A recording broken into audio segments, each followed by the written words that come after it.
J'ai créé WordUp il y a 2 ans. J'ai moi une formation, je suis un pur produit de la traduction.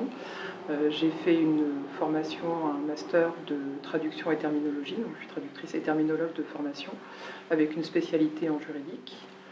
À l'issue de mon stage de fin d'études que j'ai effectué dans une agence de traduction parisienne, jumelée avec une agence de traduction orléanaise, j'ai été embauchée tout de suite en chef de projet. J'y suis restée 5 ans et à l'issue de ma 5e année, j'ai choisi de fonder WordUp avec une ancienne collègue qui est mon associée aujourd'hui. Voilà, j'ai un petit garçon qui a 4 ans, qui me prend beaucoup de temps et beaucoup d'énergie, mais ça ne m'empêche pas d'en consacrer aussi beaucoup à ma société parce que c'est un peu un deuxième bébé finalement. WordUp, c'est une agence de traduction et de détachement d'interprètes. On propose donc des prestations de traduction en toutes langues et dans tous les domaines, avec cette particularité qu'on s'est vraiment positionné sur un créneau très haut de gamme, avec des considérations qualité fortes, puisque tous les projets qui nous sont confiés sont soumis à 2 prestataires, un traducteur et un relecteur. L'idée étant vraiment de mutualiser les compétences et de fournir des prestations très abouties, tant d'un point de vue technique, terminologique, alors technique au sens large, hein, technique c'est pas seulement l'industrie, chaque domaine a vraiment ses spécificités techniques, qu'on parle de cosmétiques, de vins et spiritueux, de nucléaire, enfin voilà, vraiment on traite tous les domaines, et on a généralement un relecteur on a systématiquement un relecteur, mais dont la particularité est plus spécifiquement de maîtriser les arcanes rédactionnelles du domaine, puisque évidemment on ne rédige pas pareil une plaquette marketing, un dossier d'appel d'offres, un dépôt de brevet, voilà. Donc chaque domaine a ses codes rédactionnels, et l'idée d'avoir traducteur-relecteur, c'est que la termino est tout à fait respectée d'un point de vue technique, et que l'aspect rédactionnel n'est pas négligé non plus. Alors, on est 2 en interne, donc 2 associés, 2 gérantes majoritaires d'ailleurs, on est vraiment le noyau dur de l'association. Et on a en parallèle un réseau de traducteurs indépendants, donc tous indépendants, on n'a pas de traducteurs salariés. On fait appel à eux vraiment quand le domaine et le thème du projet leur convient.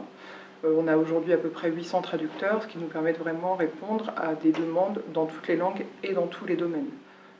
Donc nous, notre travail en interne, c'est évidemment de gérer les traducteurs, de leur attribuer les projets. C'est aussi de faire toute la manipulation informatique, puisque les traductions que l'on propose, on les intègre quand le client le souhaite, évidemment. On les intègre dans les maquettes quand il s'agit par exemple de plaquettes marketing. On intègre directement dans les maquettes InDesign, FrameMaker, WorkExpress en fonction des logiciels utilisés. On intègre également les traductions dans les CMS pour les sites web. Voilà, donc nous on fait toute cette manipulation, la préparation des projets, ce qui est une phase importante et ce qui est aussi un peu constitutif de notre identité, dans la mesure où on a fait une charte éthique à laquelle on tient énormément, qui s'adresse évidemment à nos clients puisqu'on s'engage envers eux et en termes de qualité et en termes de conseils, découvre commercial et on apprend aussi à l'être, ce qui n'est pas toujours le plus facile.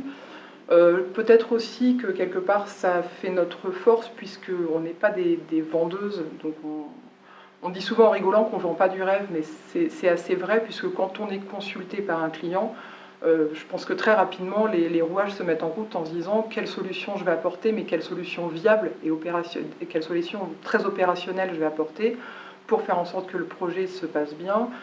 Si une amie me demandait conseil pour créer une entreprise, je pense que je lui dirais surtout de bien réfléchir, à être bien entouré, parce que c'est important, et professionnellement, mais aussi personnellement, parce que quand on crée son entreprise, on est moins souvent à la maison.